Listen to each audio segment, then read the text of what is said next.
A'udzu billahi minasyaitonir rajim. Bismillahirrahmanirrahim.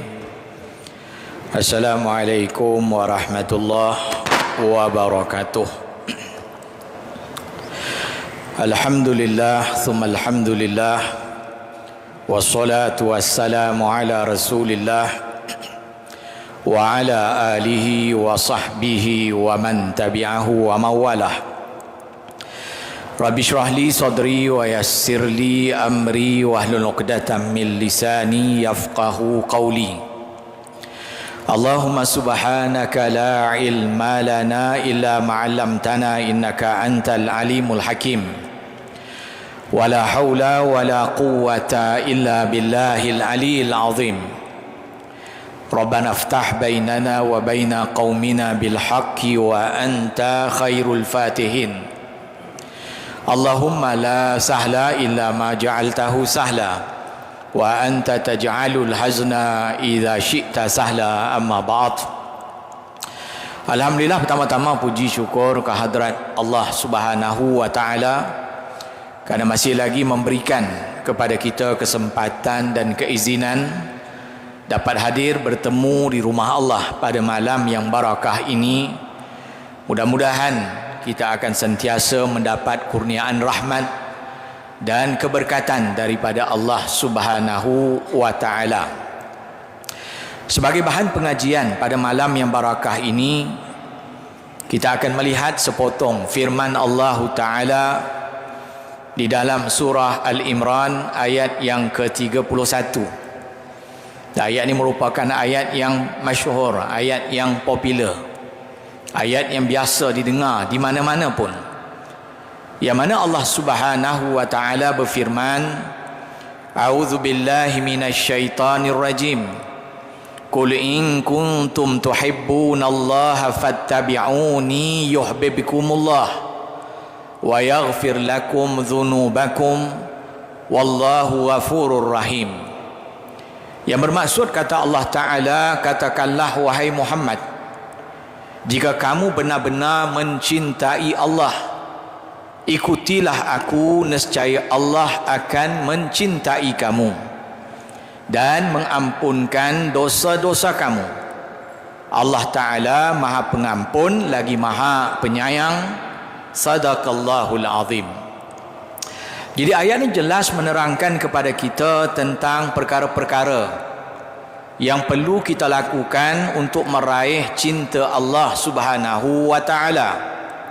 Dan jelas berdasarkan ayat, tidak ada jalan untuk meraih cinta Allah Subhanahu wa taala kecuali dengan ittiba', yakni dengan mengikuti jalan yang telah dirintis oleh Rasulullah sallallahu alaihi wasallam. Dan menurut para ulama, bahawa kecintaan Allah terhadap kita adalah lebih besar daripada kecintaan kita terhadap Allah Subhanahu wa taala. Walaupun ayat ini menerangkan cara-cara untuk mendapat cinta Allah, apa yang perlu kita sama-sama laksanakan untuk meraih cinta Allah.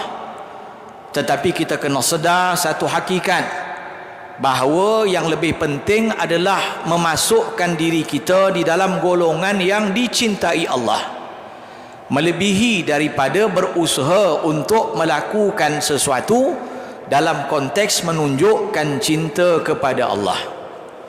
Jadi pada malam ni saya tak nak mengulas tentang tafsiran ayat ini secara khusus. Saya nak mengambil tajuk yang ada kaitan dengan ayat yang telah kita baca. Jadi tajuk yang akan kita ulas pada malam ini adalah tanda-tanda seseorang hamba itu dicintai oleh Allah Subhanahu wa taala. Jadi kita nak lihat sama ada kita termasuk dalam kumpulan yang dicintai oleh Allah Subhanahu wa taala. Ini lebih besar, lebih utama berbanding kita melakukan perkara-perkara dalam konteks menunjukkan cinta kita kepada Allah Subhanahu wa taala. Ya, dan kita nak pastikan berdasarkan apa yang dinyatakan oleh ulama, adakah saya dan semua yang hadir pada malam ini termasuk dalam kumpulan orang-orang yang dicintai dan dikasihi oleh Allah.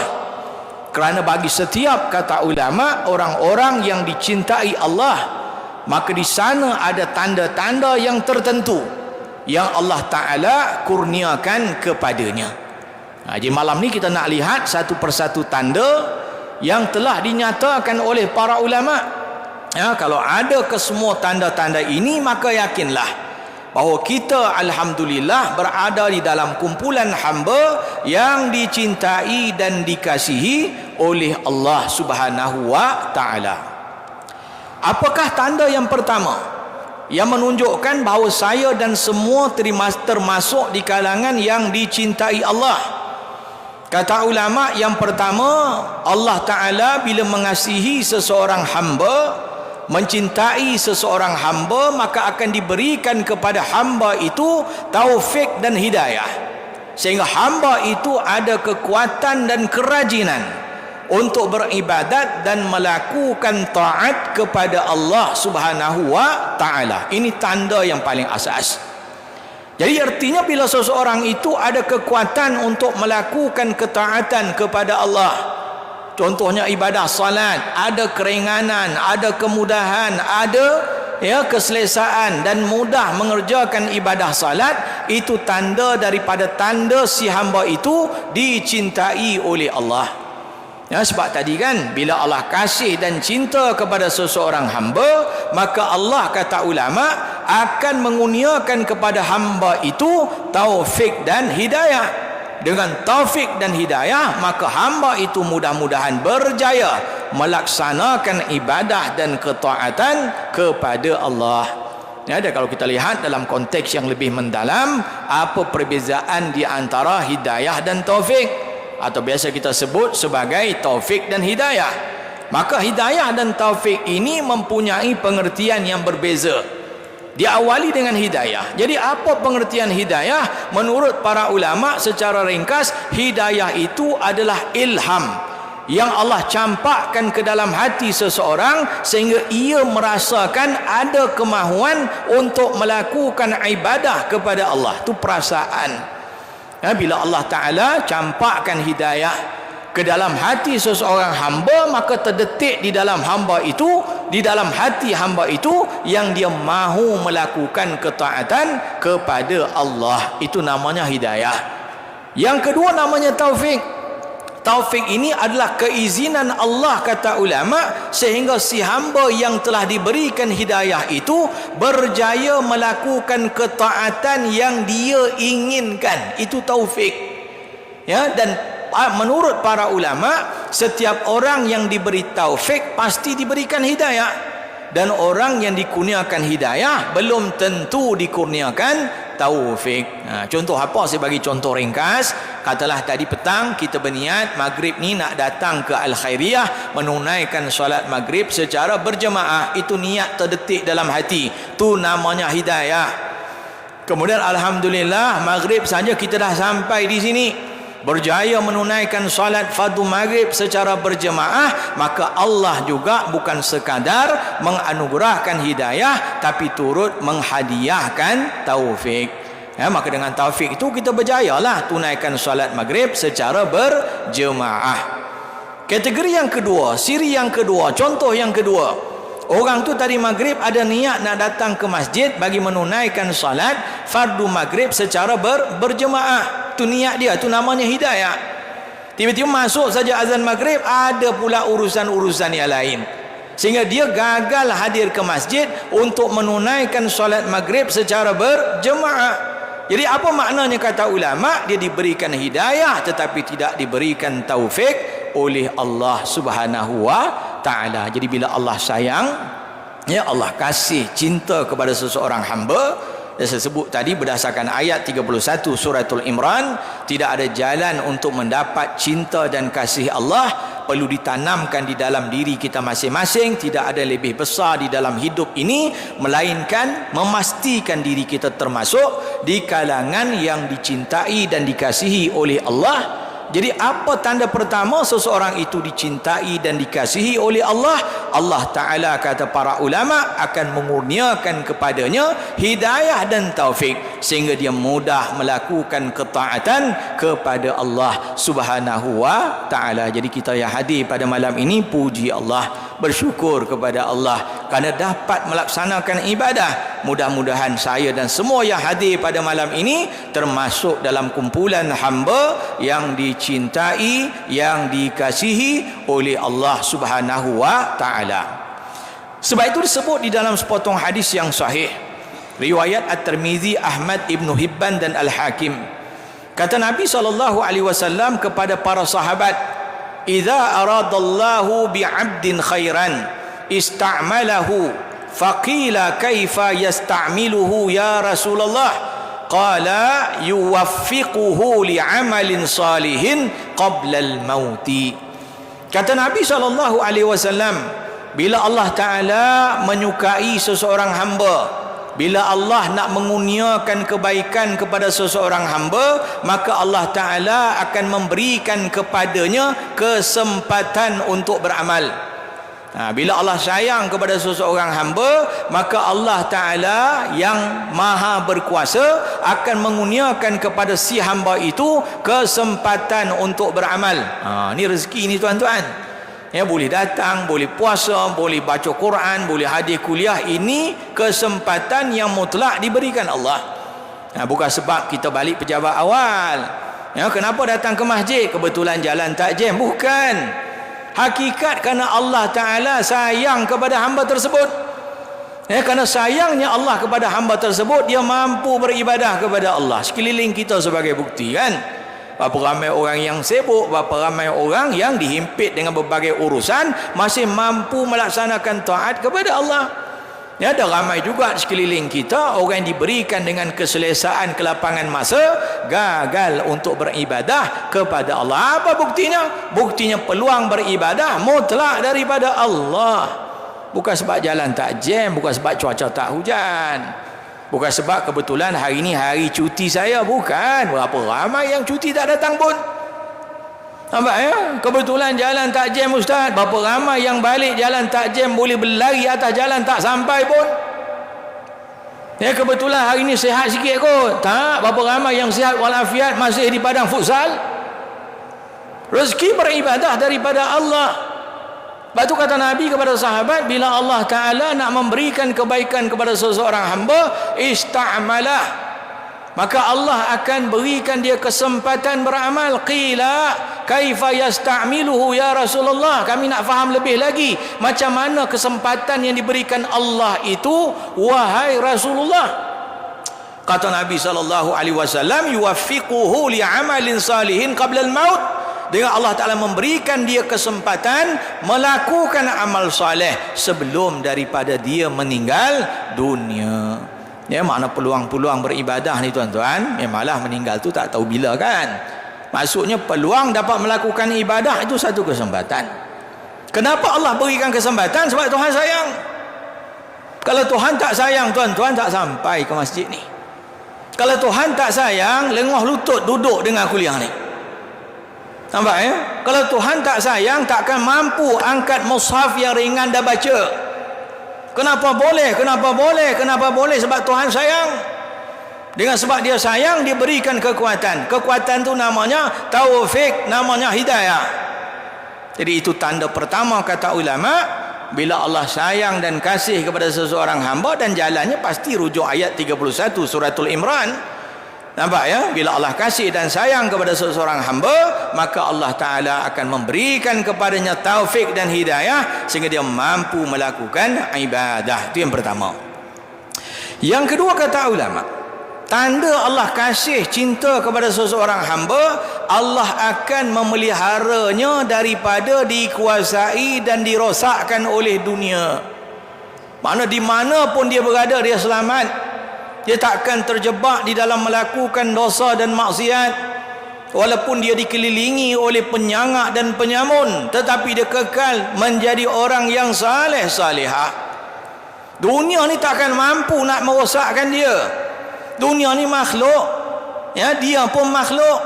bila Allah kasih kepada seseorang hamba, Allah Ta'ala halang dunia daripada merosakkan hamba tersebut. Ni kelebihan tuan-tuan. Ni dalam konteks maksiat dan kejahatan. Kita ni tak buat maksiat bukan sebab kita ni anak tok imam. Awak tak buat maksiat ke? Tak, malulah saya ustaz. Berapa ramai ustaz buat maksiat? Kenapa awak tak buat kemungkaran? InsyaAllah saya takkan buat. Tak, jaminan dari Allah. Arti bila Allah kasih kepada seseorang hamba, Allah akan pelihara dia daripada dirosakkan oleh dunia. Ni sabit dalam hadis sahih yang diriwayatkan oleh Al-Imam Tirmizi.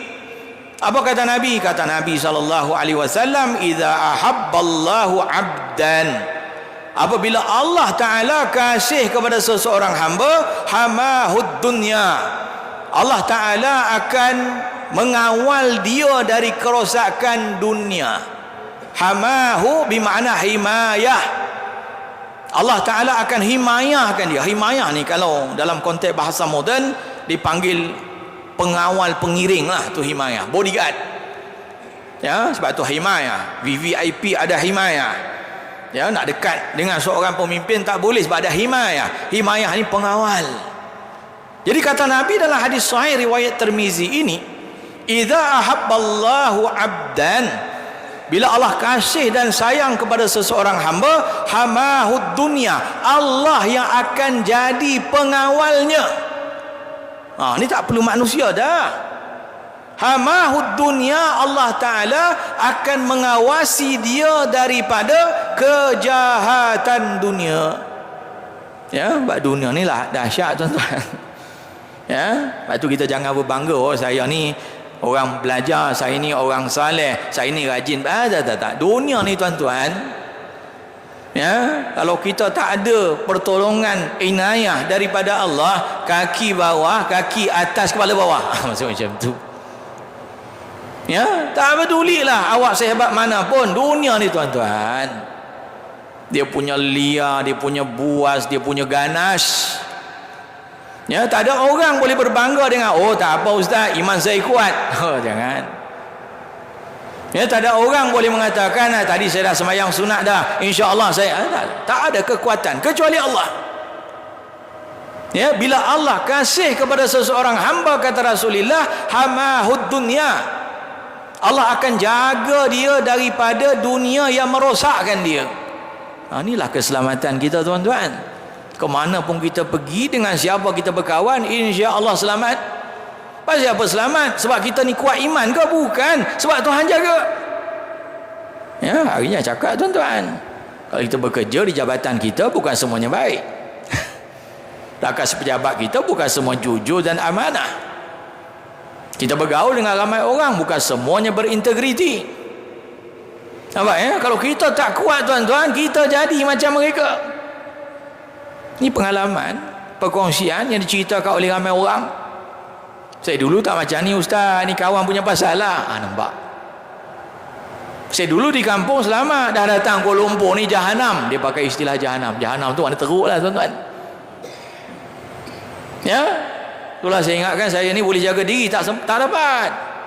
Pengaruh mereka tu kuat. Saya cuba nak jaga integriti saya, hancur katanya. Lepas tu kita nak pastikan kita disayangi Tuhan. Menempatkan diri sebagai kasih Tuhan tu sangat perlu. Cinta Allah pada kita tu lebih penting dari cinta kita pada Allah. Tapi syaratnya mesti cintai Allah dulu, baru kamu dicintai Allah. Dan bila Allah cinta pada seseorang hamba, apa kata hadis ni? Hadis sahih Tirmizi, Allah jaga dia dari kerosakan dunia. Campaklah kok mana pun tuan-tuan, insya-Allah kebal. Letaklah bergaul dengan sesiapa pun, insya-Allah ada immunity. Sebab apa? Bukan sebab iman dia, Allah sayang, Allah jaga. Nampak Ini perkara dijaga oleh Rasulullah. Dan Nabi bagi satu contoh dalam hadis yang sama. Kama yazillu ahadukum yahmi saqimahul ma', Allah jaga dia macam mana, kata Rasulullah, kama yazillu ahadukum yahmi sakimahul ma'. Allah akan jaga dia daripada kerosakan dunia sebagaimana seseorang kamu menjaga lukanya. Saqimahul ma', daripada terkena air. Nabi buat satu contoh macam mana Tuhan jaga dia. Tuhan jaga macam mana awak jaga luka awak dari kena air. Macam mana? Ya, kita kalau luka lah pada tubuh, cedera mesti jaga kan? Siap balut tuan-tuan. Dalam Islam pun boleh jadi rukhsah bertayamum ganti wuduk. Pasal apa? Sebab luka kalau kena air mudarat. Ya, kita cukup marah, cukup jaga kan? Kalau jumpa orang yang ada sikit pada badan dia air, takut tempias tuan-tuan, kita pergi. Ya, kalau orang ambil air itu direnjih pada kita, marah kita, apa ni renjih? Nampak luka saya, tak keringlah nanti. Ya, kita jaga luka tu betul-betul sebab nak bagi dia kering dan sembuh. Jadi kata Nabi sebagai satu perbandingan, hamahud dunya kama yazillu ahadukum sakimahul ma'. Bila Allah sayang kepada seseorang hamba, Allah akan jaga dia dari kerosakan dunia sebagaimana kamu jaga luka kamu dari kena air. Allah. Ya, saya kata tadi lah, jaga luka dari kena air mungkin kita plaster kan, mungkin kita balut kan. Ya, bukan main kan, setengah-setengah orang sampai balut dengan plastik lah sebab tak nak kasih kena air. Ya, macam itulah kata Rasulullah. Allah jaga kamu dari kerosakan dunia sebab dia sayangkan kamu. Macam mana kamu jaga luka kamu. Subhanallah. Agak-agak selamat tak tuan-tuan? Ya, kalau orang yang terluka, dia jaga kecederaan luka dia, insya-Allah luka dia cepat sembuh. Ya, yang masalah ni ada jangkitan infection sebab tak jaga. Ya, cuba orang buat rawatan melalui prosedur pembedahan kan? Mesti ada lah kan? Kalau kita orang Melayu ni adalah makanan boleh makan, ni tak boleh makan, contoh kan. Tapi orang sekarang dia bedal semua tuan-tuan. Kalau tanya doktor pun, contoh kita buat prosedur pembedahan, doktor apa yang saya pantang makan, dia kata tak ada pantang, semua boleh makan, tapi dalam keadaan yang terkawal. Macam tu je lah, dia tak akan kata. Kita kalau orang Melayu betul ya, dulu waktu kecil-kecil kan khatan pakai tok mudin kan, telur tak boleh makan. Apa lagi tuan-tuan, kita pun tanya kat mak kita kan, pasal apa tak boleh makan telur? Oi, nanti nak je. Ya, tu yang teruk tu kan, pakai ikan parang aja kan. Nasi putih. Ya, budak-budak sekarang, cucu kita tengok tuan-tuan, semua dia makan. Baru khatan je pun. Khatan pagi, petang McDonald lah. Zaman-zaman kita mana boleh. Pantang tok nenek kita, mana boleh. Ini tak boleh makan, ini tak boleh makan. Makan ni gatal. Kita jaga tak jaga? Mana kalau orang menjaga luka dia, insya-Allah sembuh cepat, kering cepat. Begitulah kata Rasulullah, sayangnya Allah pada kamu, Allah jaga kamu dari dunia yang merosakkan. Dunia tu Nabi umpamakan air yang merosakkan luka. Ya, siapa yang jaga? Allah jaga kamu, air itu takkan kena, sehingga akhirnya kamu selamat. Tu tanda Allah sayang. Tapi kalau Tuhan tak sayang tuan-tuan, dibiarkan je. Ya, nak buat apa maksiat pun jadi. Ya, kadang-kadang datang depan mata sampai dia ada peluang nak buat, tu tanda Tuhan tak sayang. Sebab tu kita balik sepotong hadis Nabi SAW. Ini bukan mukjizat, kata ulama, ini namanya irhas. Irhas ni dalam konteks kurniaan Allah, dia ada beberapa jenis tak? Kurniaan-kurniaan ini dianggap yukharikul adah, artinya luar daripada kebiasaan, pelik. Kalau pertama mukjizat lah, mukjizat tu pada para nabi dan rasul. Kedua dipanggil karamah kepada para aulia. Ketiga al-ma'unah, pertolongan kepada orang-orang saleh yang Tuhan sayang. Tuhan beri dia pertolongan yang luar biasa saat dia memerlukan.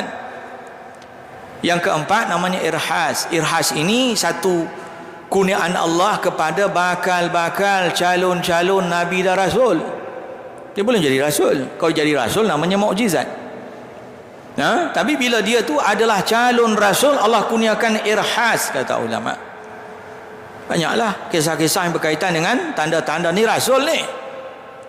Ya, teruknya yang tak baik tu kurniaan baik, kurniaan tak baik antaranya ihanah.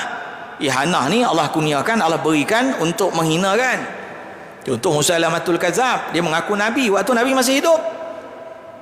Orang di tempat dia kata lah, kalau Tuan Rasul, tolonglah Tuan tawarkan air telaga yang masin ni. Ada kampung tu air telaga dia masin. Ya, kalau Tuan ni Rasul, tolonglah tawarkan air ni. Oh, dia kata apa masalah, dia pun ludah 7 kali ganda lagi masjid. Itu namanya ihanah. Kemudian teruk lagi namanya istidraj. Tuhan saja dorongkan dia jalan-jalan kerosakan sebab Tuhan nak jauhkan dia dari rahmat. Yang kaitan tadi ni, ya, maka antara tanda Allah Ta'ala sayang kepada seseorang, Allah Ta'ala akan selamatkan dia dari kerosakan dunia. Ya, contoh saya ambil kisah Irhas yang terjadi kepada Nabi SAW. Belum lagi Nabi belum jadi rasul, tak ada mukjizat dengan Irhas, kurniaan kepada calon rasul. Kan Nabi waktu Nabi jaga kambing milik bapa saudaranya Abu Talib, riwayat sahih. Nabi kan salah satu pekerjaan dia waktu remaja duduk di bawah jagaan Abu Talib, dia bela kambing Abu Talib lah. Dia jaga kambing Abu Talib. Kebetulan dekat Makkah ada karnival, pesta lah. Ya, tak tahulah heboh ke, show heboh ke, jom heboh macam tu lah, riuh lah. Nabi ni waktu tu usianya remaja, keinginan tu ada lah. Memanglah pasal pesta Quraisy tuan-tuan, oh joget lambat. Pesta Quraisy mabuk, perempuan macam-macam lah, keinginan tu ada. Maka akhirnya Nabi SAW kena sibuk jaga kambing, ya. Maka Nabi pun selesai simpan kambing-kambing pak saudaranya di kandang, dia pergi dah habis dah permit sampai pukul 7 je. Contoh. Nabi pergi pesta dah habis tuan-tuan, bus semua dah tutup, peniaga dah masuk barang dalam bonet. Allah. Ya, ni sebab balik lambat lah kan. Maka Nabi pun bercadang besok nak kerja separuh hari ya. Ya, minta izin pak saudara dia, separuh hari. Maka separuh hari jagalah kambing sampai waktu yang tertentu, maka pulang. Dah siap-siap hantar kambing nak pergi pesta lah, separuh hari sempatlah lagi kan dari sudut kiraan waktu dia. Maka di tengah-tengah jalan nak pergi, kata riwayat Nabi ngantuk. Allah, penat betul. Nabi pun ngantuk, tak larang angkat mata, jalan pun lolai, ngantuk betul, menguap-nguap. Nabi pun sandar dan tidur berbaring, sandar di dinding sebuah rumah orang Quraisy. Ya, Nabi sandar kat dinding sebuah rumah, Nabi sandar lelap tuan-tuan. Nabi tersedar balik, alamak, pesta dah habis. Ya, tadi kerja punya pasal, ni separuh hari tak dapat juga sebab ngantuk. Ya, dan Nabi mengatakan besok ambil cuti lah, off day, full day off. Ya, sebab mungkin masih penat kot, kerja separuh hari masih penat. Lepas tu ngantuk, besok cuti. Ya, esok cuti tuan-tuan, awal-awal pagi lagi Nabi pergi dah. Keinginan seorang remaja. Ya, awal pagi Nabi pun siap nak pergi, samalah ni pagi tak ada jaga kambing, hari tak ada cuti, kambing mau orang lain lah jaga. Nabi pergi tuan-tuan, kata riwayat sama juga keadaan, di separuh jalan ngantuk juga. Ngantuk Nabi tak boleh tahan, Nabi pun sandarkan badannya di dinding rumah seorang penduduk. Apa terjadi tuan-tuan? Lelap juga. Tidur Nabi. Sama juga keadaan, Nabi jaga-jaga dah habis pesta. Apa kata Nabi dalam ulasan hadis sahih? Semenjak dari saat itu aku tidak pernah berfikir dan berazam untuk pergi ke tempat-tempat yang sebegitu. Ya, apa makna tuan-tuan? Irhas ni calon rasul. Macam kait dengan bila Allah sayang, hamahud dunia, Tuhan jaga dari kerosakan dunia. Banyak tak terjadi kat kita kadang-kadang kan? Banyak ni pengalaman masing-masing lah. Rancang dah siap tuan-tuan, well planned lah, tak jadi. Nombor dapat malam tadi mimpi tau, 1, 2, 3, 4. Pergi tutup. Alamak, balik tengok kalender balik, public holiday. Ya, punya dahsyat dah, semangat nak buat maksiat, tiba-tiba dikonakan Tuhan. Tu tanda dia sayang. Mana jangan cuba nak buat lagi, takkan fikir dah nak buat, sebab Tuhan tak bagi. Kenapa dia tak bagi? Sebab dia sayang. Nampak ya? Kalau tak sayang, memanglah yang berlaku hari ni kan, keliling kita, berlambat-lambat orang buat maksiat. Semalam buat, hari ni buat, besok insya-Allah buat lagi. Ya, bertahun buat maksiat, tak ada yang halang pun. Tak pernah padam dia nak niat hati dia nak buat dosa, tak pernah padam, semangat je nak buat maksiat. Masuk jauh dari kasih sayang Tuhan. Bersyukur banyak-banyak. Bila Allah selamatkan kita daripada perkara yang sebegitu. Okey. Yang ketiga tuan-tuan, dia banyak tapi saya atas waktulah. Yang ketiga, tanda Allah sayang kepada seseorang hamba, Allah akan menguji hamba yang dia sayang itu dengan pelbagai ujian. Itu tanda sayang. Terbalik dari sayang makhluk. Kita kalau sayangkan seseorang, kita bagi dia senang lah tuan-tuan. Sayang isteri, sayang anak, kalau boleh dia makan tinggalan kita tu 7 keturunan. Kita kerja hari ni nak bagi keluarga senang, tak nak bagi dia susah sebab sayang. Tadi saya tengok satu podcast saja, tengok podcast.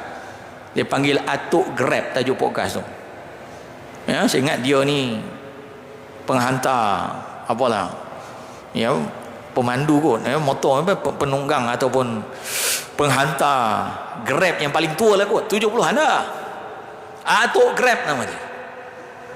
Pasal apa dia masih kerja bawa motor tuan-tuan, hantar barang jauh sampai ke Shah Alam, dia kata, sampai ke Bukit Jalil, tinggal kawasan-kawasan ni je. Dengan umur sebegitu sebab nak sara keluarga. Kenapa? Sampai bekerja sebab sayang. Kalau tak sayang, lantak korang lah kan, pandai-pandailah cari makan sebab masih nak menyara keluarga. Ada isteri, ada anak sulung yang tak sihat, perlu dibiayai rawatan. Sayang tuan-tuan. Berbeza dengan sayang Allah. Bila Allah sayang kepada seseorang hamba, dia tak beri kesenangan saja, yang pastinya ujian. Ni kita jangan kadang-kadang salah faham. Mana bila Allah timpakan kita dengan ujian, kena betulkan persepsi. Itu tanda Tuhan sayang. Kalau Tuhan tak sayang, tuan-tuan tengok dalam kitab Qasasul Anbiya oleh Al-Imam Ibn Kathir. Dia cerita tentang Fir'aun tuan-tuan.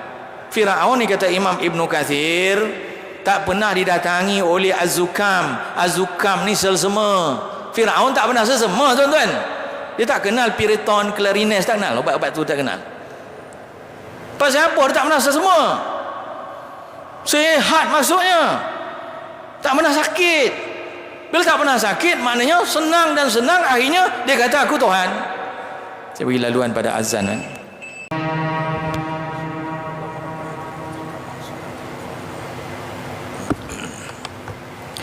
Hadirin hadirat yang dirahmati Allah, yang ketiga, bila Allah Ta'ala kasih dan sayang kepada seseorang hamba, maka Allah Ta'ala pasti akan menguji hamba tersebut. Sebab itu saya kata tadi, kita mesti memperbetulkan persepsi kita terhadap Allah Subhanahu Wa Ta'ala. Berbeza dengan yang namanya makhluk. Kalau makhluk sayang kepada seseorang makhluk, pasti dia akan berusaha untuk memberikan kegembiraan kepada yang disayanginya itu. Tetapi di sisi Allah kadang-kala terjadi, bila Allah sayang kepada seseorang hamba, akan diuji hamba itu dengan berbagai ujian. Jadi setiap ujian yang datang daripada Allah, itu bukan bermaksud Allah bencikan kita, tetapi itu tanda, kata ulama, daripada tanda yang kita sedang dikasihi dan disayangi oleh Allah. Sebab itu disebut dalam sepotong hadis yang sahih, riwayat Al-Imam At-Tirmidzi dan Tabarani. Kita ambil dua riwayat. Dalam riwayat At-Tabarani hadis sahih, kata Nabi SAW, idza habballahu 'abdan ibtalah liyasma'a tadarru'ahu. Kata Nabi, apabila Allah Ta'ala kasih kepada seseorang hamba, ibtalahu, hamba yang dia sayang tu akan diuji. Akan diuji. Kenapa Allah uji? Dalam hadis ini, hadis riwayat At-Tabarani, liyasma'a tadarru'ahu, sebab Allah nak dengar suara si hamba itu merintih kepadanya. Itu tanda dia sayang. Bila dia sayang, dia uji kita dengan kesusahan. Pasal apa dia uji tuan-tuan? Nak bagi kita panggil dia, nak bagi kita melaksanakan Allahus Samad, Allah tempat bergantung sekalian makhluk. Allah rindu nak dengar suara kita. Sebab kita ni tak pernah sakit, tak pernah sebut Alhamdulillah pun sebab sihat. Tapi kalau bagi orang yang beriman mungkin disebut Alhamdulillah. Tapi bagi Fir'aun sebagai contoh, selsema pun tak. Apa yang terjadi? Aku Tuhan yang maha tinggi.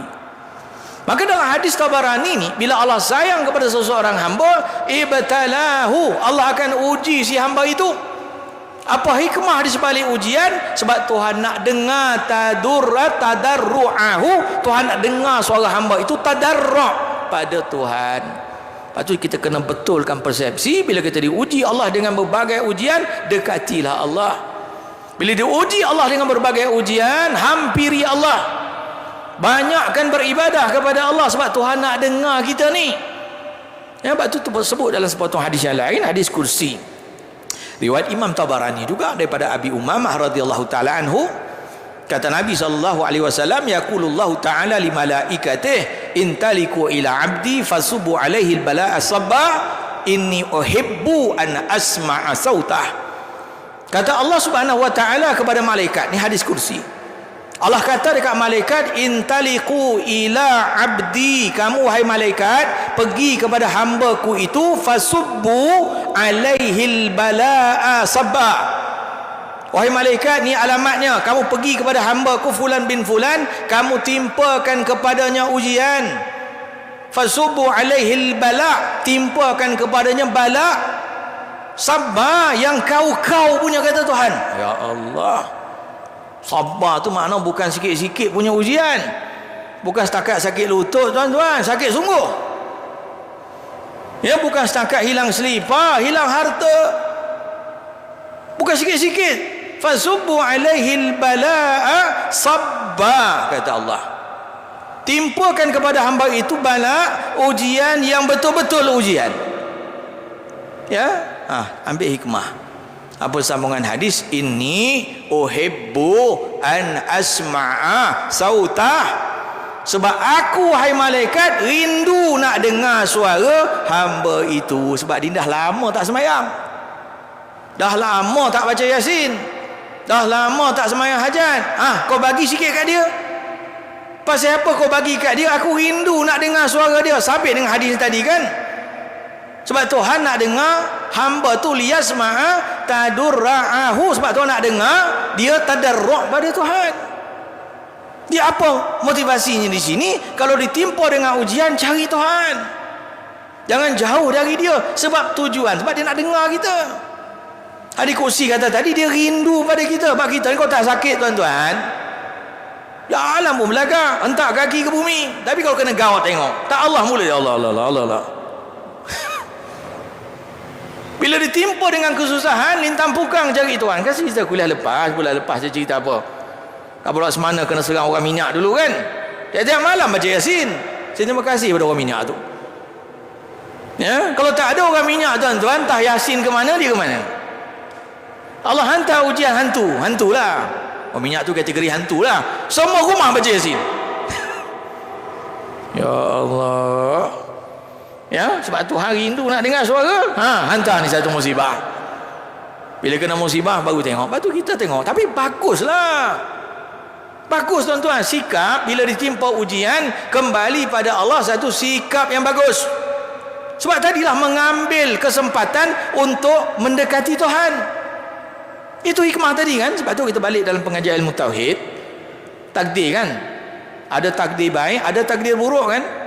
Takdir baik, takdir buruk ni kata ulama tauhid dinisbahkan pada makhluk. Tetapi takdir kalau dinisbahkan kepada Allah, semuanya baik. Tak ada takdir buruk. Takdir buruk ni contohnya sakit, takdir baik contohnya sihat. Itu pada makhluk. Di sisi Allah semua takdir itu baik walaupun sakit. Maka di sini tanda bila Allah cinta kasih pada seseorang, Allah Ta'ala akan uji dia dengan berbagai ujian. Dan tak kala saya dan semua diuji Allah dengan berbagai ujian, macam-macam lah latar belakang kita masing-masing. Apa tindakan kita, sebab kita dah tahu dah ni, Allah sayang kat aku lah ni, dia uji aku. Allah sayang kat aku lah ni, dia sakitkan aku. Allah sayang pada aku ni lah, sebab tu Allah Ta'ala hilangkan orang yang aku sayang. Allah ambil harta aku sebab dia sayang. Betulkan mindset dan persepsi. Ambil kelebihan daripada hadis sebab dia nak dengar suara kita, merintih pada dia. Dia nak kita sujudkan dahi kita, minta pada dia sebab dia sayang, sebab dia nak bagi. Ya, dan yang terakhir tuan-tuan, ringkas, antara tanda Allah sayang kepada seseorang hamba, Allah Ta'ala akan jadikan semua makhluk sayang dan kasih kepadanya. Bila Allah sayang pada kita tuan-tuan, tak payah nak pakai minyak pengasih, minyak dagu, tak payah nak baca ayat tu ayat ni. Ya, ayat apa ni? Ayat nampak berseri, tak payah berseri-berseri. Bila Allah sayang pada awak, Allah jadikan semua makhluk akan sayang kepadanya. Dari ringkas firman Allah Taala dalam surat Maryam, ya, ayat yang ke-96, apa kata Allah? Innal ladzina amanu wa amilus solihat sayaj'alu lahumur rahmanu wudda. Sesungguhnya orang yang beriman dan beramal saleh, Allah Taala akan campakkan ke dalam hati manusia. Allah yang Maha Ar-Rahman akan campakkan ke dalam hati manusia kasih dan sayang kepada hamba tersebut. Mana kalau Allah sayang pada kita, tak payah cakap banyak, semua orang akan suka pada kita. Ya, semua makhluk akan sayang kepada kita. Pasal apa dapat sayang makhluk? Sebab Tuhan sayang kita. Sekarang dalam dunia hari ini kita sibuk cari sayang makhluk, lupa cari sayang Tuhan. Itu macam-macam, terlibat dengan sihir, terlibat dengan khurafat sebab nak cari sayang makhluk. Segala minyak dia beli, tuan-tuan. Ya, hari ni punya cerita kan, minyak dagu lah, minyak pengasih lah. Dulu filem Piramli minyak senyonyong lah. Untuk apa guna minyak-minyak tu? Nak bagi orang suka lah. Tak payah. Penting bagi Allah suka. Bila Allah suka, semua makhluk akan suka. Sampai hadis sahih Bukhari kan, Muslim. Allah Ta'ala bila sayang kepada seseorang hamba, Allah panggil Jibril. Ya Jibril, kata Allah, aku sayang hamba ni, kau pun kena sayang kat dia juga. Maka Jibril pun sayang kat hamba tu. Jibril pun panggil seluruh malaikat di langit. Wahai malaikat di langit, Allah sayang hamba ni, fa'ahibbuhu. Kamu pun wahai malaikat kena sayang dekat hamba ni. Maka seluruh malaikat di langit pun akan sayang kepada hamba itu. Lalu akhirnya dia akan turut disayangi oleh seluruh makhluk di bumi. Hadis sahih Bukhari Muslim. Jadi itulah tuan-tuan perkara yang boleh kita bahas. Walaupun ada beberapa lagi, insya-Allah jika ada kesempatan yang lain.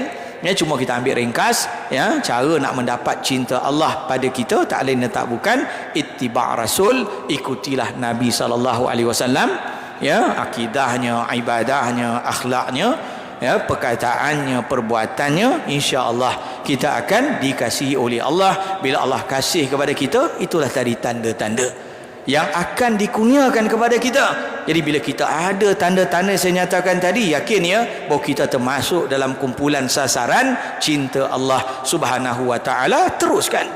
Ya, mudah-mudahan mati kita dalam keadaan dicintai, diredai oleh Allah Subhanahu wa taala. Qulu qouli hadza astaghfirullah li wa lakum. Tutup majlis dengan membaca tasbih kafarah. Subhanakallah bihamdika asyhadu an la ilaha illa anta astaghfiruka wa atubu ilaik. Taqabbalallahu minkum.